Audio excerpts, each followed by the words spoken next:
This is Good Morning Suncoast. We're here for you. Good morning, everyone. Thank you for joining us. I'm Rebecca Vargas.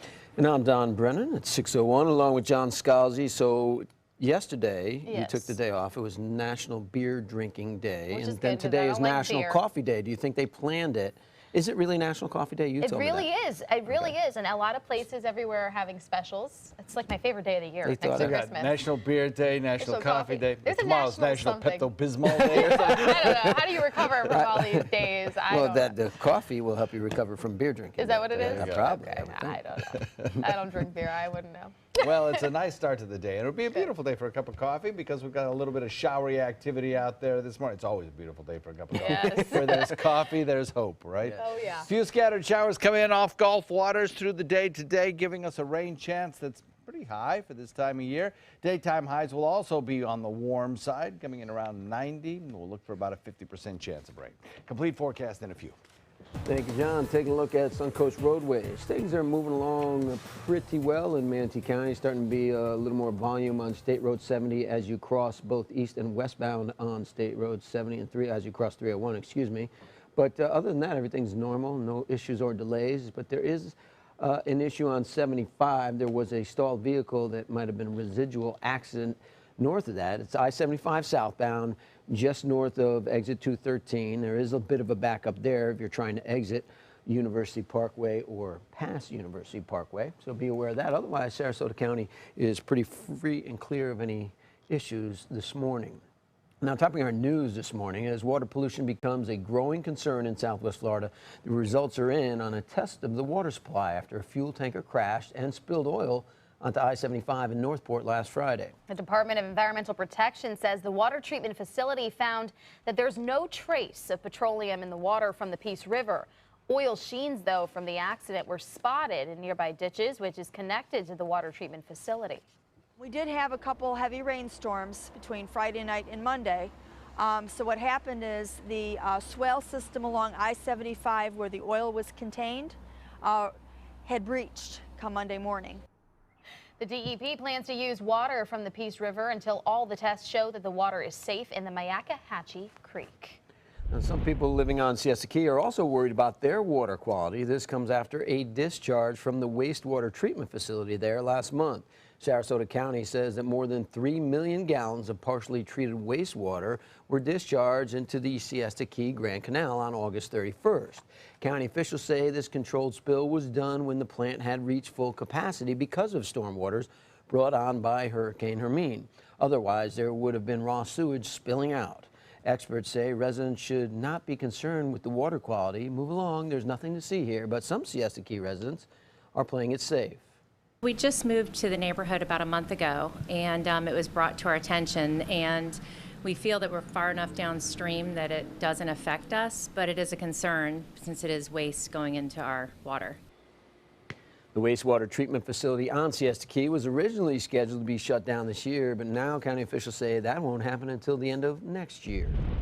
And residents and businesses in 8 counties in Florida will now receive federal funding following Hurricane Hermine. President Obama has officially declared a major disaster for areas impacted by the hurricane and assistance includes grants for temporary housing, home repairs, and also low-cost loans.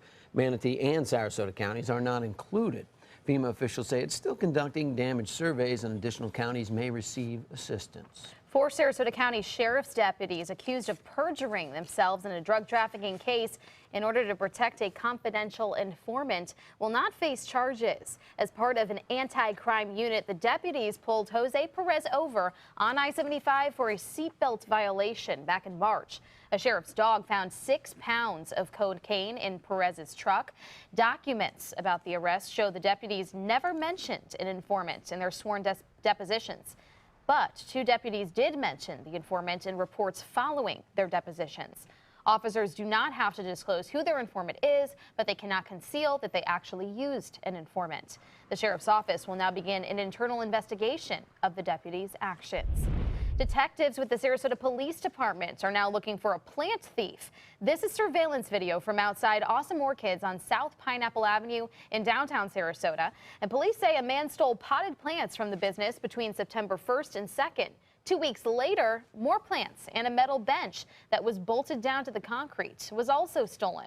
Now, the estimated value of the item stolen is approximately $1,000, and anyone with information is asked to call Crime Stoppers at 366-TIPS. In Manatee County, the Animal Services Advisory Board would like to implement an ordinance that will require people to register as animal abusers if they have been convicted of animal cruelty.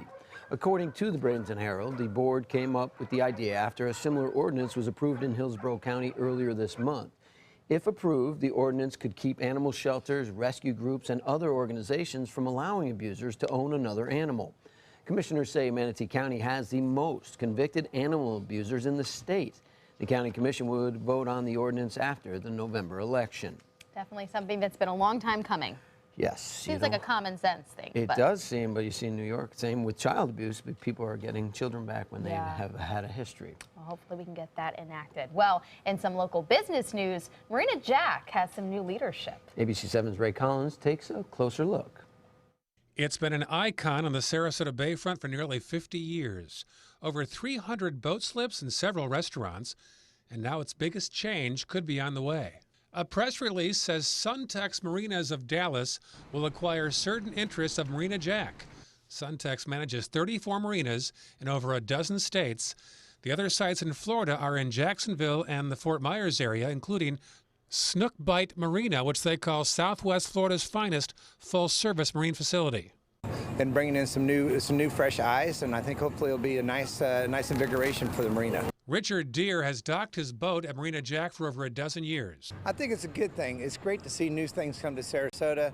Hopefully the new company will bring a little bit more, into the business. They have been a long-standing tenant of ours on the bayfront, operating restaurants, the marina. The city of Sarasota owns the property and leases to Marina Jack. But the deputy city manager says they were not involved in discussions. He says their tenant doesn't have to include them. If it's a merger, they don't. And that's why we want to make sure that we take a look at it to ensure that, all the I's are dotted, T's are crossed in terms of what the lease speaks about for these types of partnerships. And though the city was talking, Suntex Marina didn't make themselves available for interviews, and Marina Jack refused. As for the dozens of workers, Suntex says all employees will be kept through the transition. On the Bayfront, Ray Collins, ABC 7, your Suncoast News. Thank you, Ray. A public pool causing debate in Northport is expected to be the topic of discussion during a public workshop tonight. Rebuilding the 25-meter pool at Dallas White Park has already been put in the city's capital improvement plan. $2.3 billion has already been set aside in the budget to pay for the renovations. But now, in a 3-2 vote, the City Commission has decided to consider changing the improvement plan to build a new 50-meter pool at Butler Park instead of renovating the Dallas White Park pool. Supporters for this change say it would be quicker to build the new pool, but those against it say it will cost more than twice as much as renovating the Dallas White one. There is also concern the YMCA will move out of Northport if the pool is removed. In Manatee County, the Bradenton City Council has approved a new development in East Bradenton just off of State Road 64. The council voted 4-1 last night to allow next generation development to move forward with building 172 townhomes and 12 single-family homes in the 4900 block of First Avenue East. Nearby residents had complained that the development would bring unwanted construction traffic and safety hazards into their area. But the City Council says developers must restrict construction traffic to First Avenue East as an access point. In school news, Manatee County students will have to make up school days missed during Hurricane Hermine. The school board approving several calendar changes, so students will attend school for a full day on October 5th and also on December 7th instead of having early release days. Winter break will now start one day later on Friday, December 23rd, so students will have to attend classes on Thursday.